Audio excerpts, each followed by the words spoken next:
इल्म नाफे अता किया गया है कि अभी उन्होंने यानी रसूलुल्लाह सल्लल्लाहु अलैहि वसल्लम ने क्या फरमाया था, यही वो लोग हैं जिनके दिलों पर अल्लाह ने मोहर लगा दी है और वो अपनी ख्वाहिशात की पैरवी कर रहे हैं। वल्लज़ीना इह्तदौ ज़ादहुम हुदन व आताहुम तक़वाहुम, और जिन लोगों ने हिदायत पाली है अल्लाह उनकी हिदायत को और ज्यादा फरमा देता है और उन्हें उनके मकाम तक़वा से सरफराज फरमाता है। फहल यंज़ुरून इल्ला अस्साअत अन तअतियहुम बग़तह फक़द जाअ अशरातुहा फअन्ना लहुम इज़ा जाअतहुम ज़िक्राहुम। तो अब ये मुनकिर लोग सिर्फ कयामत ही का इंतजार कर रहे हैं कि वो उन पर अचानक आ पहुंचे, सो वाकई उसकी निशानियां करीब आ पहुंची हैं, फिर उन्हें उनकी नसीहत कहां मुफीद होगी जब खुद कयामत ही आ पहुंचेगी।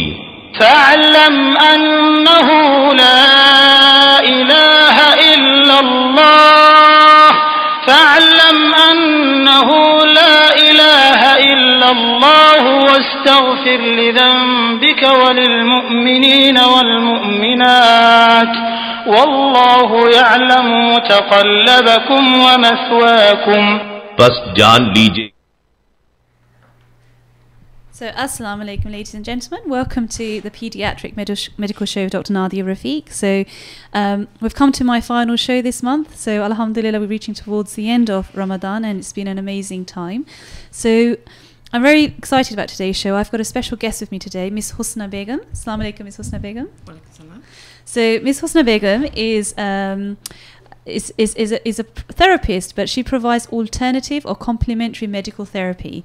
So my viewers will obviously know that I'm a traditional doctor, so I provide NHS medical care, so scientific, I think. But we don't have all the answers, and I think it will be foolish and ignorant not to acknowledge that. And we're still trying to develop care in the NHS and the medical sector. We're still trying to find cures of all diseases, but we don't necessarily have the right prescription for every single type of problem. So I definitely acknowledge that there is an opportunity and there is a gap in providing medical care for people that is different from traditional NHS pathways. So just to do my medical disclaimer for this show, I'm neither condoning, neither am I positively encouraging alternative or complementary therapies, but I definitely feel that it's worth knowing about, and a part of today's show is to tell the guests a bit more about what alternative therapies are, what complementary therapies are, and what situations they may be very useful for. So Husna, tell us a bit about what you do and how you got involved in this. Sure, thank you very much for having me on the station. So basically I started off actually doing 3 years of the MBBS medical degree, and as I progressed I just realized that it kind of didn't resonate with me as much as I initially thought it would. And I just realized the holistic approach was missing, and then I found out about herbal medicine and I decided to pursue a degree in Western herbal medicine. And yeah, that's how it all began. And so Husna, you've got a degree in herbal medicine? Yes, absolutely. Okay, correct. And where did you do this degree? So I did that degree in Westminster University. Okay, and is it a 3-year program? It is actually a 3-year program, but because I had the medical background I only had to do 2 years. Oh, fantastic. So, and is it a BSc or a BA? It's actually a BSc. Okay, fantastic. And they do have opportunities for, I believe, masters and PhD as well. Perfect. And do you know how many universities in UK offer that? Is it quite a common course? Is it quite It is not very common. Yeah. Partly due to funding, etc. There used to be quite a few universities offering. At the moment, as far as I know, Westminster University offers the herbal medicine degree, and subsequently quite a few online places do offer this as well. Okay. looking at Scottish, Lincoln, Okay. those kind of places. Good. So if anyone's interested, there are resources available to them, and many institutions that offer a herbal medicine degree. Is it called herbal medicine? Yes, absolutely. Okay. Yes, it's called Western Herbal Medicine. Okay. That's the degree specifically I did. However, you can actually do TCM, which is Chinese herbal medicine, Right. so which is very, very different. It's a different discipline, Okay. as they have a whole philosophy around Yeah. Chinese herbal Yeah. medicine, a different way of teaching everything like Okay. that. Western Herbal Medicine degree is the closest to orthodox or say conventional Medical NHS therapy is the NHS type of prescriptions I would do. Exactly, So yeah, okay. Exactly. So very much like you'd come in and Yeah. see me. I'll do a really thorough medical history examination if appropriate. And Yeah. where it differs is instead of prescribing pharmaceutical Yes. medicines, this is where I will actually make a specific prescription Yeah. for you using herbs. Fine. And those Fine. herbs often come in liquid form. Okay. They come in herbal creams, also loose herbal teas. Fantastic. As well, as capsules, suppositories, Yeah. all things. So Husna, and so is this like I would prescribe a prescription and give it to the patient, they'll go to the pharmacy. How do your patients pick up their actual medicinal Yeah. So treatment? when they first initially come and see me, they Yeah. have their prescription and I write it out for them and I make the medicine up. And So you then- make your own medicines? Absolutely. Perfect. Yeah. Okay, so your patients see you, and on the same day they walk out your room with the medicine normally. Absolutely, yes. So you make it there and then for them. Yeah, extemporaneously on the spot. I just make the medicine up for them, and they just take it away with them. So Husna, that's fascinating. So is it like you have multiple, sorry to use the wrong phrase, but are they like ingredients? Do you have multiple different types of herbs and then you blend them according to the patient's problem? Is that Yes, that's a absolutely reasonable? right. Yeah, Yeah. yes, absolutely. So there's so many different types of herbs, literally hundreds and hundreds. Wow. And how many would you walk around with then? In my practice, you're looking about 200. Wow. So you've got a collection of Okay, 200 yeah. herbs with you.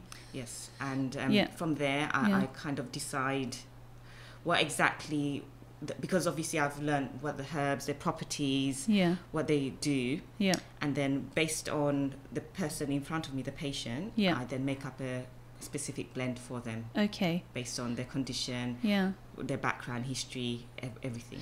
So I can see how you'd blend different herbs and make a tea, a herbal tea. But how would you make a tablet or a suppository? How would you do that? Sure. So a suppository, you'd actually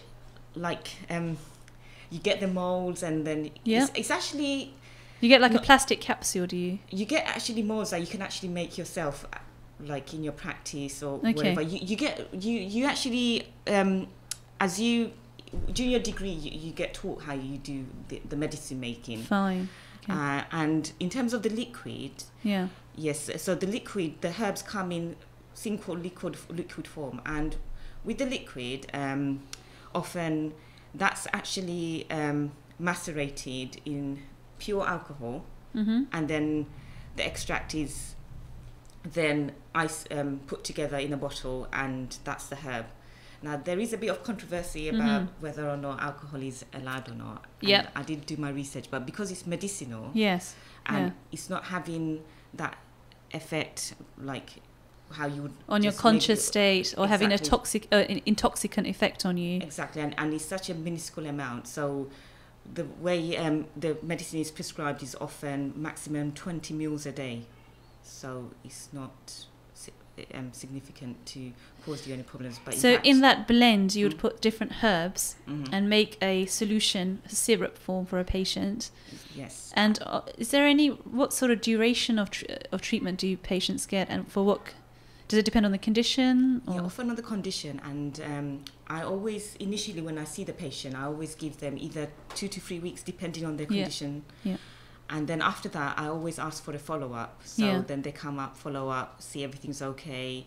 And then if everything's fine, they can continue to take it. And the whole idea is once you feel better, once you get better, that's it. You don't really have to take the medicine. Okay. But for chronic conditions such as arthritis, often it becomes like a management issue. So often Yeah. they might have to take the medicine for long period of time. And of course, always, diet is absolutely important. So giving dietary information, changing your lifestyle, and just empowering yourself, like taking responsibility for your health. That's the most important thing, really. And often those people that do, they get remarkable results and recover very quickly. Okay, so lots of questions I have to ask. So that's I'm really fascinated by it. So, firstly, what sort of spectrum of conditions do you treat?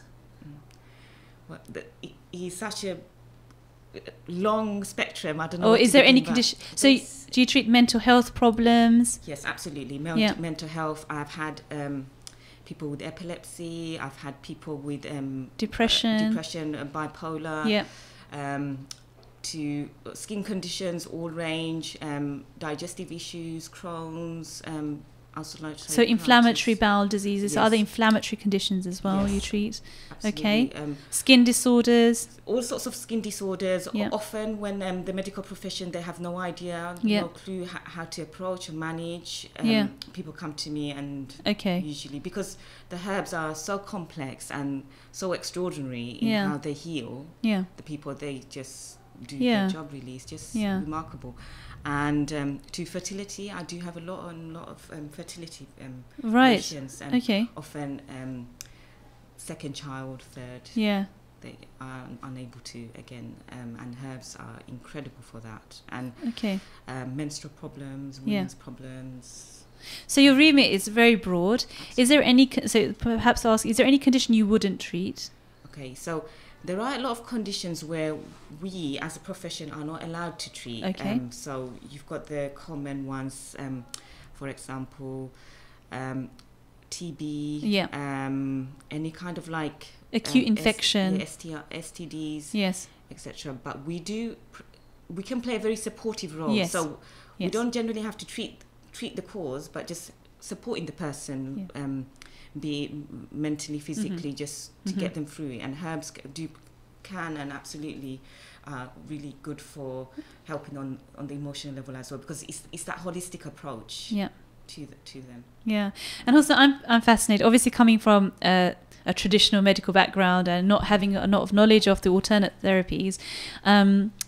In my, just to put my opinion out there, I think that there is an area where this alternative or complementary therapies are very appropriate, but I would be very cautious about anyone that would just choose the route of an alternative therapy and not treat their condition medically. What's your view on that? So I say to my patients, for example, I treat lots of inflammatory disorders. So if I'm a rheumatologist, pediatric, so I'll treat people with arthritis, people with lupus. So these are inflammatory. So I'd say to them, I'm going to prescribe you this treatment that I know there's a scientific basis for, that there's evidence through massive randomized control trials, internationally done through history. So I'm going to give people that assurance. I'm going to give you this treatment.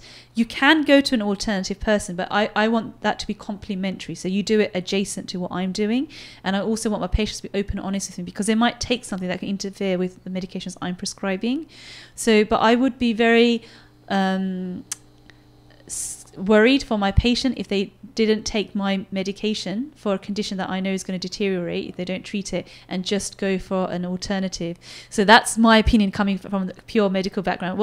How do you feel about that? Sure, no, absolutely. No, you've raised really valid points there, and I couldn't agree with you more. A collaborative approach, certainly, using herbs where necessary, and then using orthodox pharmaceutical medicine where necessary. Often those kind of conditions, yes, absolutely, you might need the antibiotics, you might need to go to A&E and those immunosuppressants for really chronic serious conditions. Absolutely, but at the same time, you can actually use herbs alongside, and that's the beauty of coming to a practitioner like a medical herbalist like me, where you can actually, I would be able to with my knowledge know what herbs would interact, what is safe, what isn't. It's when people start doing their own research, going on the internet, or getting recommendations from friends and family, which is absolutely fine, but you got to be very careful when doing that, because there is absolutely that element of danger with herb-drug interactions, and certain herb drugs you wouldn't take or you wouldn't do, and there are certain herbs that are very, very potent. So absolutely, and one thing often is patients often they do feel that they may not necessarily feel they can open up to the doctor, you see, because the doctor, some of them are often quite quick to judge, and they just dismiss herbal medicine as, oh, it doesn't work, or it's nonsense, etc. And I do get that there's no evidence base for that. Yes. And having said that, on that, when it comes to evidence base, of course, herbs are so complex. So you wouldn't be able to do a double randomized trial with herbs. You just could not. And therefore... Because everyone's treatment is so unique, right? Yes, and the herbs... So would it be fair to say if there's two different people with, say, arthritis, two people with arthritis, could their treatment be completely different? Yes, absolutely. Yeah. The herbs that are... The prescriptions for each one of them would be different. Because it's according to that. So what do you use as... what would make you choose how to treat patient A and patient B? What kind of factors? They've both got the same disease. Yes. So what factors, looking at the temperament, how they are, like their build, their age, everything, taking everything into consideration. So it's a holistic approach. So exactly. So you're looking at their personality. Yes, and their physique. Everything, and the temperaments that like hot, cold, moist, dry, all of those as well. There's that element of humoral medicine as well.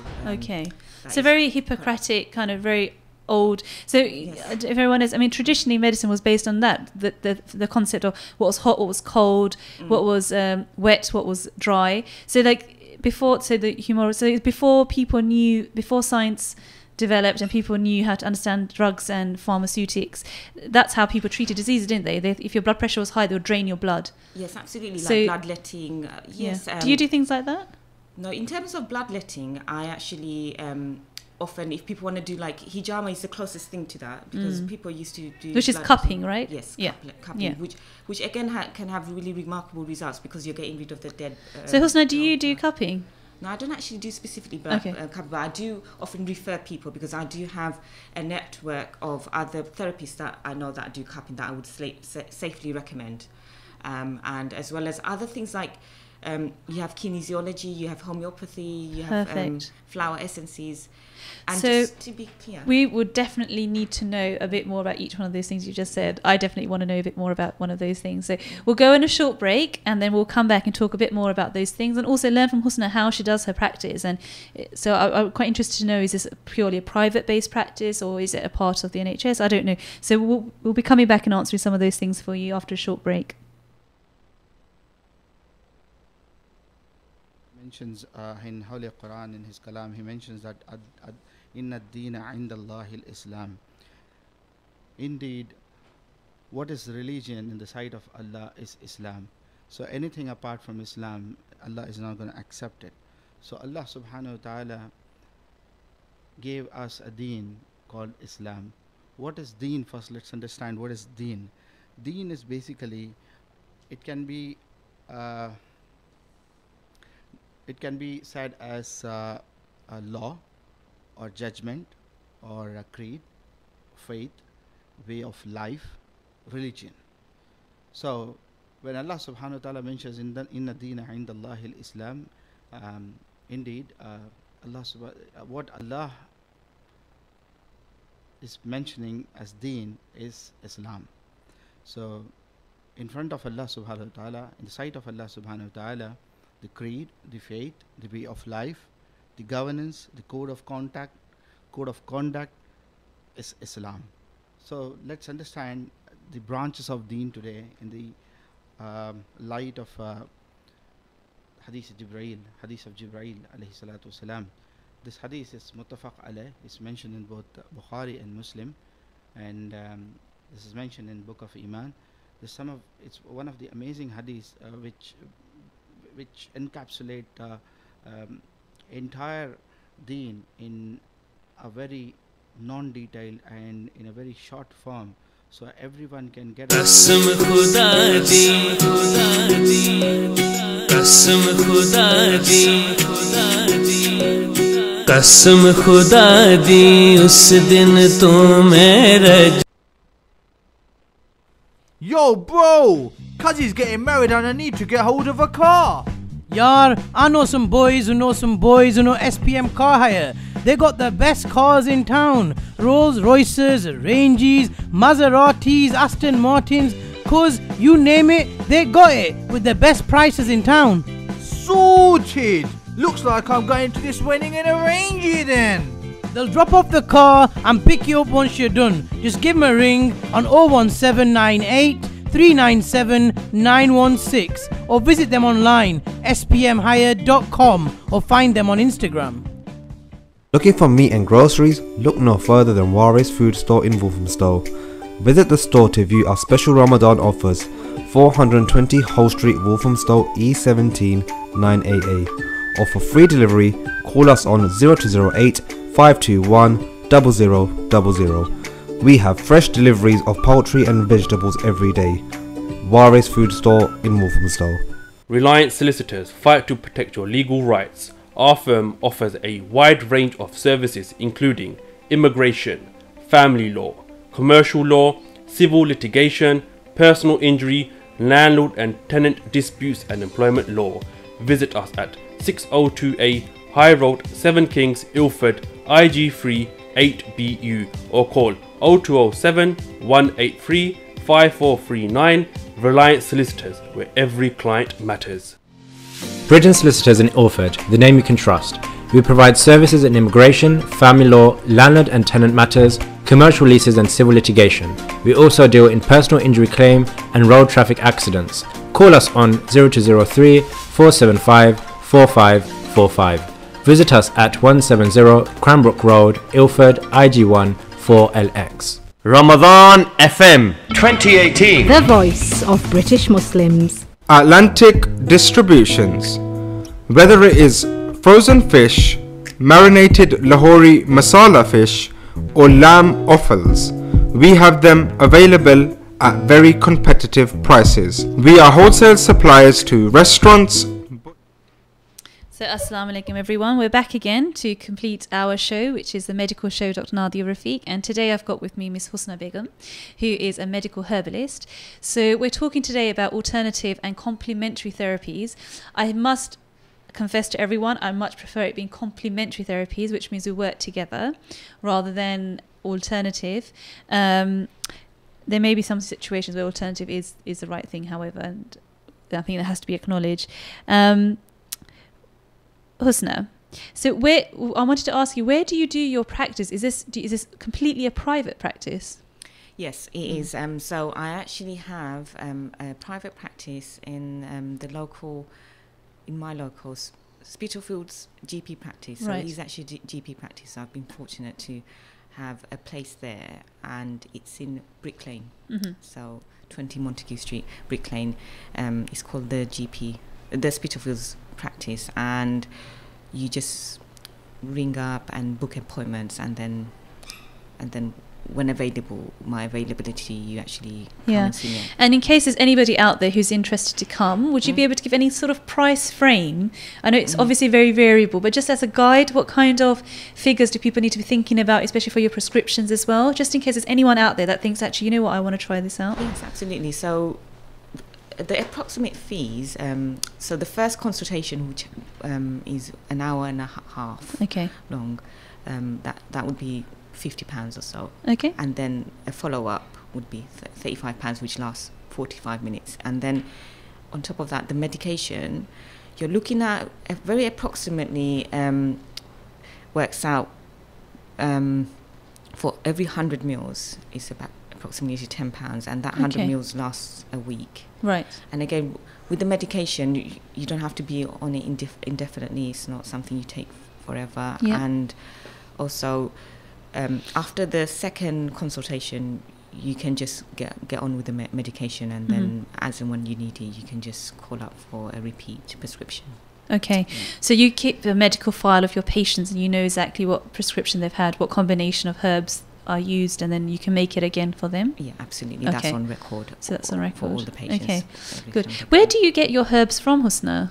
Yeah, so being a medical herbalist, I actually have, I'm able to buy from companies that actually produce these medicines. So there's not that many companies but they are huge.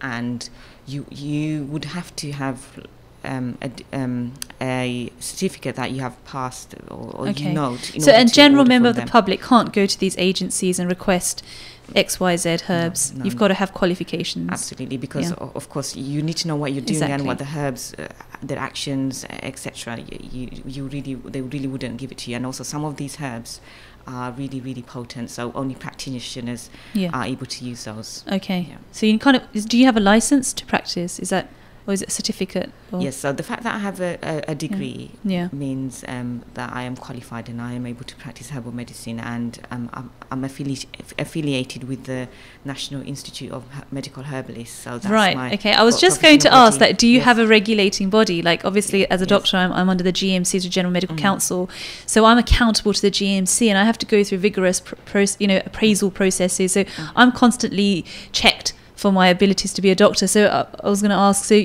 you're also under a regulation body? Yes. At the moment, with herbal medicine, basically, anyone can actually practice at the moment. The way the law is.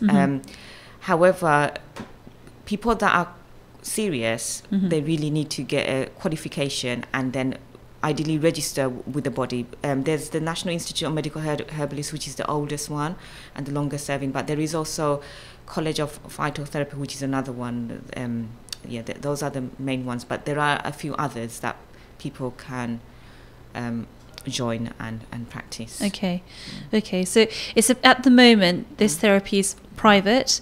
You're offering in a GP practice, but patients will have to pay whatever the fee is, a standard fee, to come to your practice, and they can make an appointment like you would to see a GP. Absolutely. Okay. And yes, because it's just very unfortunate that it's not something the NHS would fund, even though it'd be amazing. But herbal medicine is just not something they do actually fund. However, I do know that there are a few things like acupuncture, which is on the NHS. Certain places do offer acupuncture. There are alternative therapies available in the NHS. I think it's going through very vigorous inspection and challenges at the moment. I don't know if you've recently heard, but homeopathy was previously prescribed on the NHS under very strict guidelines, but there was recently, in the last couple of years, a slight change to that, where the NHS had to remove its budget towards homeopathy prescriptions. I don't know if you heard about that. Yes, I did, certainly. And there was even actually a homeopathic hospital, and that has been renamed and everything. So so the Royal National Hospital of Integrated Medicine now is what it was called, and it was called the Homeopathic Hospital. It's actually on Great Ormond Street, so next door to where I used to work. And I know it was very busy and very, very popular. I think also it's important because I know I'm a conventionist, I'm an orthodox doctor. However, I certainly acknowledge there's conditions that we don't have cures to. And I'll give you some examples. So autism is a condition where children have a social developmental disorder where they can't communicate. And we don't have a drug for that. Necessarily, we don't even have a drug really to switch off mental health problems like depression. Yes, we've got antidepressant medication, we've got psychological therapies that can help towards it. But if there was a medicine like an antibiotic which can stop a chest infection or stop a sore throat, it's not like that. Lots of inflammatory problems as well. And you're absolutely right that there are some conditions such as skin conditions where doctors will try lots of medications over many years sometimes, but still not be able to cure certain conditions. So I can understand there is a need sometimes for an alternative therapy, or for people to at least look into other options available to them. And I'll say it again, my only concern comes when people might neglect their actual medical treatment and just go towards alternate therapies. And my concern is that you're qualified, Husna, you've got experience in this, you're a professional in what you do, but there's lots of people out there, unfortunately, that aren't qualified like you. Do you have that experience, Husna? Well, so it's really when you are looking for a alternative or complementary, it's absolutely important that you actually check the person's credentials, if they've got qualifications, how long they've been practicing for, maybe even that might be relevant. So that's really important, because a qualified herbalist like myself would always make sure that the patient is safe. Like, we would never ever tell them to come off their medicine, whatever medicine they're taking, would never ever say to come off. That can be potentially very dangerous and unethical in many ways. So absolutely not. So So that means a lot to me, and just absolutely. So, Husna, you would not stop a patient who's been prescribed a medical pharmaceutical drug by a doctor. You offer your treatments as complementary. Yeah, absolutely, for sure. And then it's only when the patient says they would really, really like to get off the medicine, that's when we liaise with the actual practice and the doctors, so make sure they're on board, because often I know patients, they really, really are suffering and they really don't want to take the medicine, but I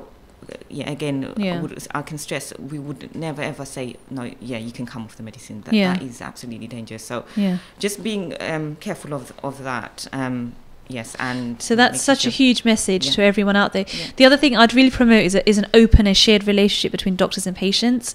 So I have got patients that try alternative things, and I want to know what they're trying, because mostly I'm going to be supportive of their options, but what I want to be clear on is that I want to know if their alternative things are interfering with what I'm prescribing, because basically all pharmaceutical drugs aren't made up chemicals. They come from herbs a lot of the time. Most of the pharmaceutical drugs available to patients are from nature. So they are from tree bark, they are from different types of leaves, they are from different types of herbs. So opium is from the poppy plant. So and that's where all morphine derivatives have come from, is from the poppy plant. So we use herbal medicine. So we don't call it herbal anymore because we've medicalized it very much, and we say, we're using such and such compound and such complex and such mixture. But actually those compounds, those mixtures have come from herbs and plants very much most of the time. Tree bark is often used in anti-inflammatory medication. Salicylate is an anti-inflammatory medicine used in aspirin. It comes from tree bark. So absolutely. So actually I'm also prescribing herbal medicines, but calling them something more scientific. But actually it's the same thing, really. Yeah. So hopefully people do understand and appreciate that. And yes, like I said, and it's very, very important that you actually seek out a professional medical herbalist rather than honestly going on Google and searching, because you can get so much information out there on Google, and Google has answers to everything, but whether or not it's correct or it's backed by evidence or expert knowledge is another. Is a completely so Dr. Google has no qualifications. So I often say that to my patients. I say, well, I would understand. I was like, okay, well, Dr. Google doesn't have a qualification, so does not have MBBS. So think about the type of person you're getting advice from. Not saying that, obviously I'm saying that as a conventional doctor, but doesn't have a professional qualification. So there's lots of very useful things and very useful resources on the internet, but you kind of need to have some knowledge before you visit an open website and kind of know what's right, what's wrong. It's kind of like Islam. If you go on a website that's not taken from the right principles, you can be your thought processes and the concepts in that piece of information may lead you astray.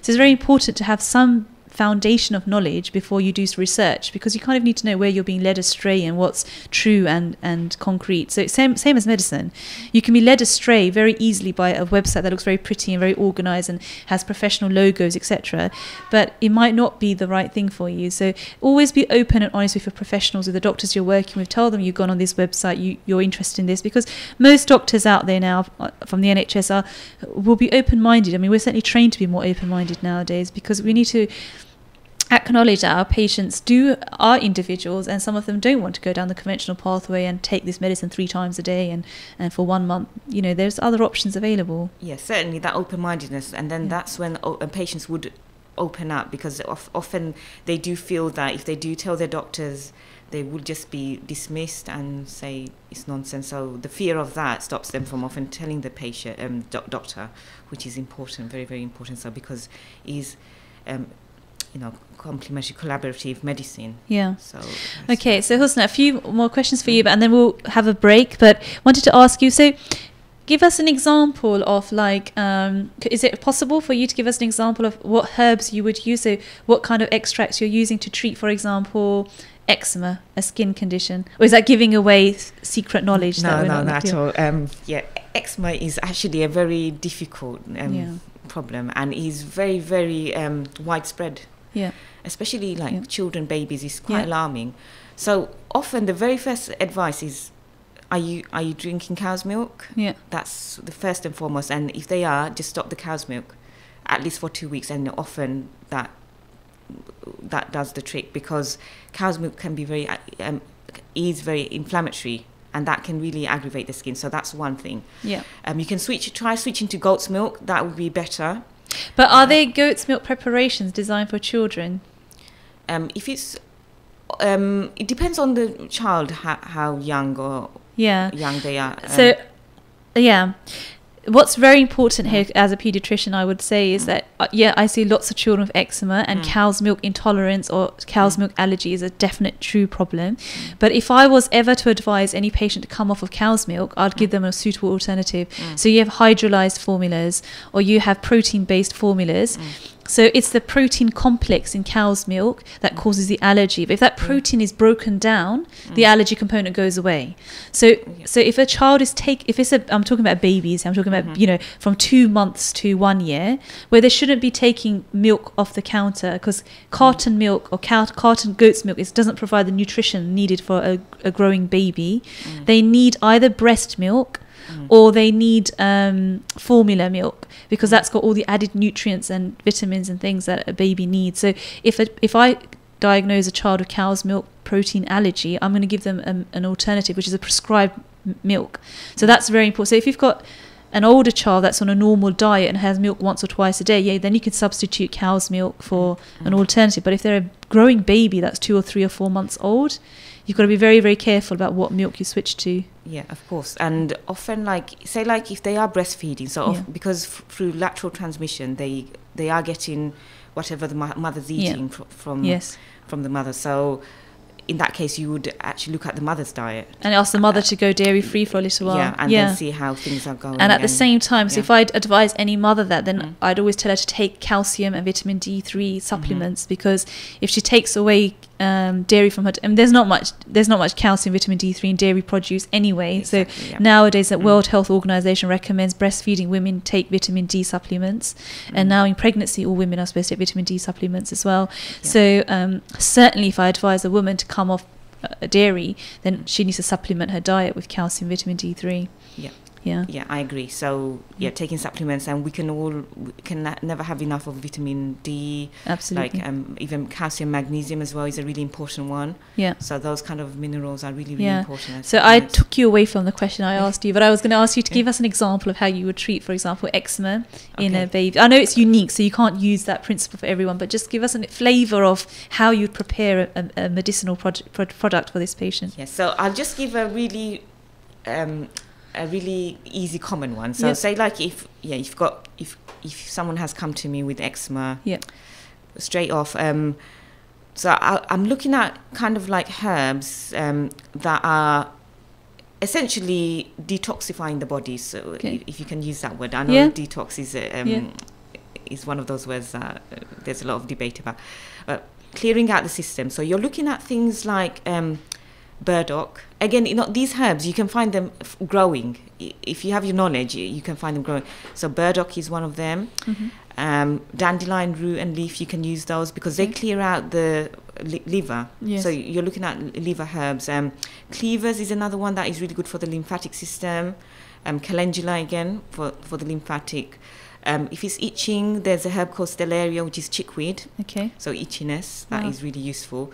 So I would either give them a tea or a liquid form and make them a cream. So a cream would just temporarily help just alleviate the symptoms of the itchiness or discomfort, and the actual loose herbal tea or liquid, depending on the circumstances, would actually help do the healing.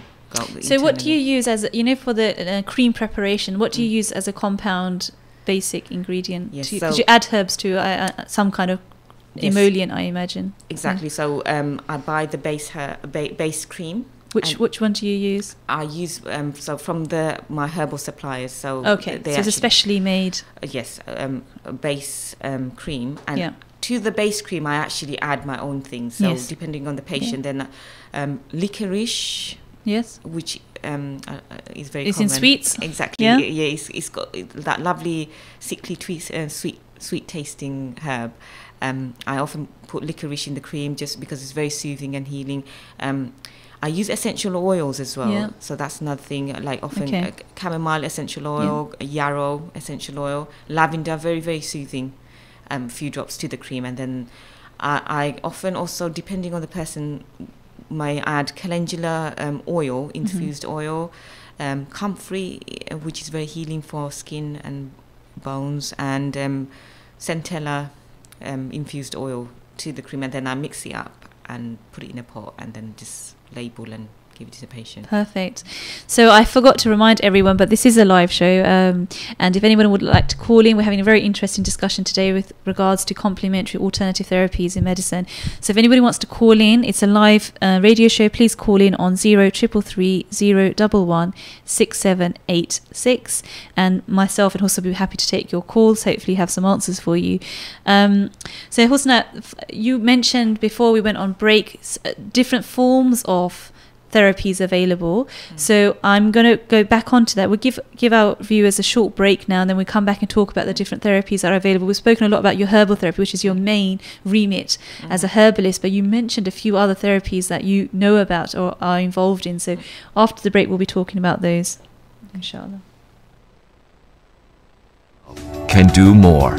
Donate your zakat, sadaqah and charitable donations to any of your chosen projects. Call now on 0300 30 30 777 or visit us at minhajwelfare.org.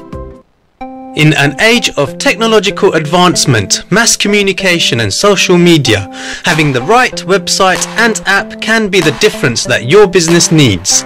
AppSite Tech are here to take your business to the next level. No matter how simple or how sophisticated your requirements are, our technicians will work with you to create a bespoke website and app for your organization. Call us now on 07538081212 or visit appsitetech.co.uk and book your free consultation now. Amigos, the signature name when it comes to burgers and shakes. Our succulent burgers are prepared in front of you while you wait. Whether you go for the 6-ounce Mexican or the 10-ounce Texan, or you decide to go for a messy fries or buffalo wings, one thing you're guaranteed is quality. We've also got a range of desserts including our trademark shakes in all your favourite flavours. We're based at 400 Cranbrook Road in Gants Hill, so come down to dine in or order in on Uber Eats or Just Eat. Amigos, hats off to great burgers. Through Minhaj Welfare Foundation, your giving saves lives. Your support has provided more than 3 million people with access to clean and safe water, emergency relief in natural disaster and crisis-affected areas around the world, supported orphans and needy children with a better future. This year, your help can do more. Donate your zakat, sadaqah and charitable donations to any of your chosen projects. Call now on 0300 30 30 777 or visit us at minhajwelfare.org. Ramadan FM 2018. The voice of British Muslims. Hey, तेन 20 बार आके आता cricket ना खेलिया कर तो फिर window पंच हो रही है. Don't worry, Dad. Our windows need changing anyway. हाँ तो पैसे तू दे से ना. Nah, don't worry, Dad. UK Windows will sort it out. UK Window? Oh, कौन है ना? They're the best double glazing company about. They do windows, patios, French doors, sliding doors, UPVC, aluminium, you name it, they've got it. We can go see them at 51 to 53 Upton Lane, Forest Gate E79PA, or call them at 07984 440 093 or visit ukwindowslondon.co.uk. वाह जी वाह, ये तो कमाल है यार. UK Windows Zindabad. Thinking about selling or letting your home? With Maxwell Estates, you don't need to look any further. Well established with over 15 years of experience, Maxwell Estates are specialists in residential sales and lettings. We manage over 200 properties in and around Northwest London, keeping our landlords and tenants updated with all the latest laws and legislations. Based in Edgware, our experienced specialist negotiators always ensure we maximise the full potential of your property. Call us now on 0208 952 0808 for a free no obligation quotation, or visit our website www.maxwellestates.co.uk for further information. Maxwell Estates, the name you can trust. Through Minhaj Welfare Foundation, your giving saves lives. Your support has provided more than 3 million people with access to clean and safe water, emergency relief in natural disaster and crisis-affected areas around the world, supported orphans and needy children with a better future. This year, your help can do more. Donate your zakat, sadaqah and charitable donations to any of your chosen projects. Call now on 0300 30 30 777 or visit us at minhajwelfare.org. With over 25 years experience in the East London area, there's no better firm to rely on than Cameron Adams Century 21 when it comes to properties.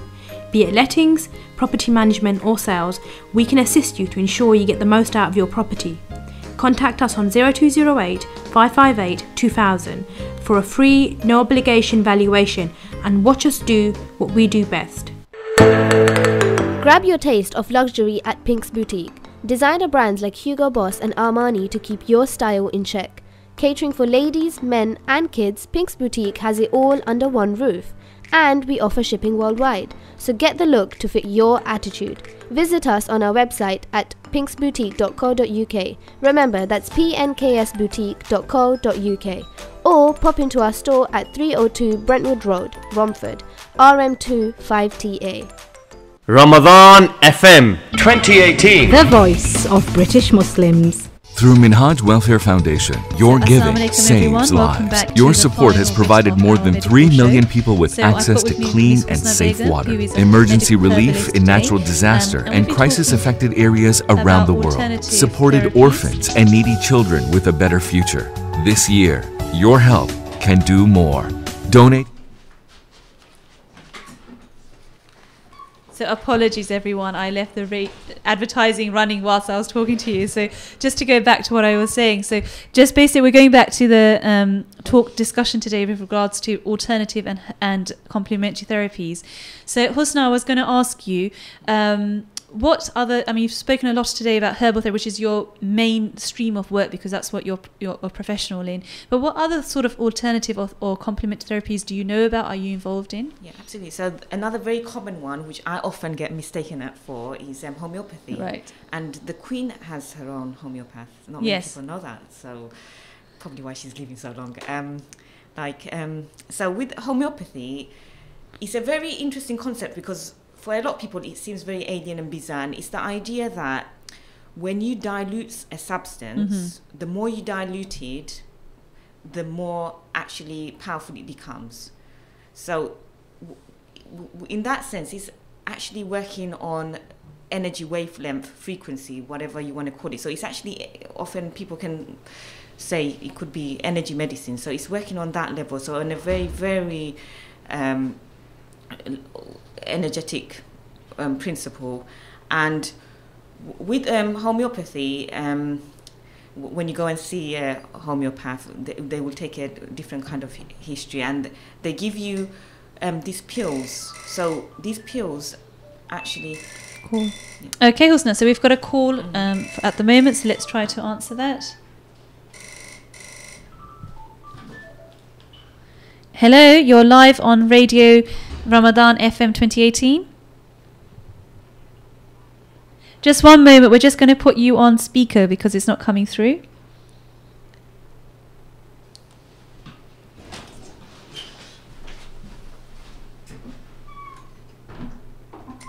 Hello, caller, can you hear us? Yes, I can. Oh, thank you. So you're now live on radio. Oh, hello, everybody, and Ramzan Mubarak to everybody listening. Thank you.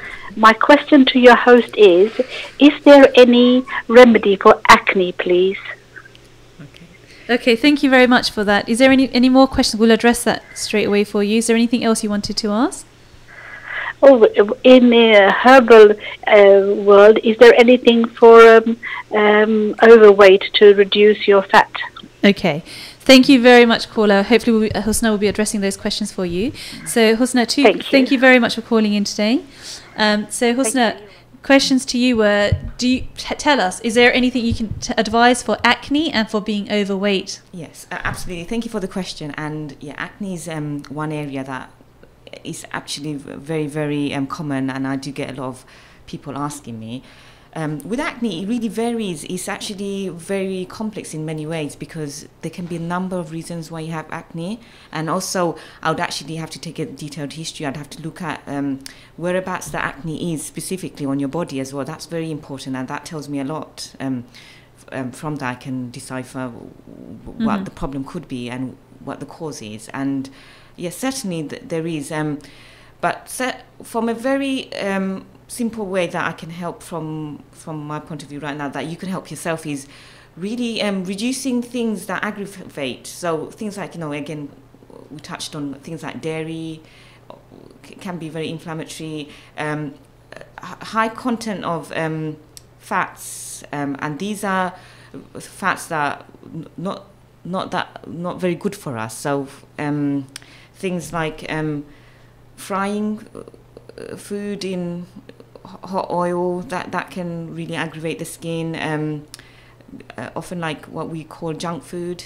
Sugar, for sure, it really does feed and help.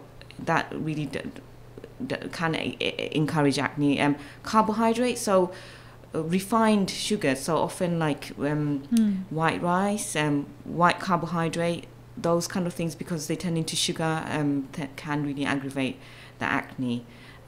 So absolutely. And I mean, feel free to contact if you wish to, if you want further information and help, and I can help you as an individual case. And so just remind everyone, how would they make an appointment to see you, Husna? So I do have a website. Okay. It's called it's www.herbs4, and it's the number 4 healing.co.uk. It is being revamped, so but please do go on that if there is some details there. Okay, fantastic. And my contact details all are there, so you can call me, you can email me, that's not a problem. And the other one, with weight loss, now that one is a very, very difficult question to answer, in the sense that it's very common and there is actually no quick fix or solution. And again, it's so we are quite similar, Husna. Yeah. Because I would probably say the same thing if a patient asked me. So even in alternative pathways, there is no quick fix for being overweight. Yeah, exactly. Yeah. However, there are certain herbs that, say, like if it's often due to water retention, for example, it could also be hormonal balance, high estrogen levels. So there are herbs that can help balance that, and often that can be the case of weight loss. But again, it really depends where the weight loss is coming from, and also the emotional eating. People often eat emotional, they binge, and that's how they gain weight. So again, it's a very complex area, and I'm happy to answer or take any emails or any phone calls if you wish to specifically. The basic message is for herbal therapies, as opposed to pharmaceutical management, where we have a standard approach to the disease. It doesn't matter if you're white, brown, black, 40, 50, 20 or 5-year-old. You're going to be using similar medications for you, because most diseases we think have the same pathophysiology, so the same cause. However, herbal medicine is different in that sense, because it's individual treatment. It's unique. It's based on the individual person. So there isn't a standard of treatment. Exactly. So you're getting very personalized care in the holistic approach from herbal therapists. Yeah. And because there are so many different types of herbs, and each herbs has often specific therapeutic properties and wide range. So yes, they can really be helpful for all different types of problems and issues. So unfortunately, we've come to the end of the show already, and there was so much more I wanted to ask you, Husna. So thank you very much, everyone, for listening in today. I hope it's been a very interesting and useful session. For me, it's been fascinating listening to your treatments, Husna. I've come from such an orthodox medical pathway. I'm quite ignorant and actually cynical of the alternative therapies available, but I definitely acknowledge that they are existent, and actually they may be suitable for lots of people. So I'm not completely closed-minded about them, but that's all I ask for, and I'm actually happy that you are open-minded and willing, because absolutely that's the way forward now. Going forward, people are really waking up in the sense that they are seeking out alternative therapies and everything, because often out of fear, desperation, nothing's working, or bad treatment, etc., whatever reason. And it's really nice that someone like you that is open-minded. And of course, coming from your background, you will have your own views, everything. But and also a final question to you would be, if you, for example, are treating someone and you know it's not working, I have to acknowledge that in my practice, sometimes I prescribe someone a medication and it's not suitable for them, and then I have to try an alternative or X, Y, and some patients are on a treatment journey with me for many years, and I have to try different alternatives, because sometimes you can't cure a disease with the first treatment you prescribe. So do you, in your profession, also acknowledge that, and then do you sometimes say to them that perhaps herbal therapies aren't the right treatment option for you? Is there ever a situation like that? Yeah, absolutely. So often if it's not going anywhere, that's when I would actually recommend another pathway, another way of, I might, for example, say you might need homeopathy, because not everyone, it doesn't work for everyone, in the sense that herbal remedies has its strength and weaknesses. Every discipline has that. So if something's not working for someone, I will absolutely recommend someone else, another discipline that they might look into, or other things, or often the patient, it's their mindset and their way of thinking things. So that's probably one of our key messages to everyone out there, that inshallah there is a suitable therapy or a treatment pathway for you. Finding that is a working relationship with your therapist. So whether a conventional doctor such as myself or an alternative physician such as Husna here, it's about finding what's right for the individual person. And it's that you take on that as a negotiation or as a contract with your therapist, because you've got to understand sometimes the diseases are very complicated and there isn't a straightforward answer for many conditions. So it's inshallah about finding what's right for the individual person. Absolutely. And having patience. Things take time. Absolutely. So just having patience, and you'll get there. Yeah, and be open and honest. Be open and honest with your therapist. Even if you think your doctor's closed-minded, still say to them, thank you for this prescription, but I also want you to know that I'm also going down a second pathway, because even if, regardless of what the doctor's opinion is, it's important that they actually know that, because it can affect your treatment in the long term. So we need to know if you're trying alternative things. So just let us know, please. Okay, I'm afraid we have to close up there. So thank you once again, everyone, for listening. And inshallah, it's been such a wonderful show. I hope inshallah we have more contact with Husna, and maybe in the future we can invite Husna again to our radio show. So once again, everyone, wishing you a very blessed, and I hope wishing you all a fantastic health for the final few days of Ramadan. So please do contact us if you want more health shows in the future. We're broadcasting now, hopefully on an FM frequency, so you'll be hearing more about that, and inshallah we can be of support to you, and wish you all the best.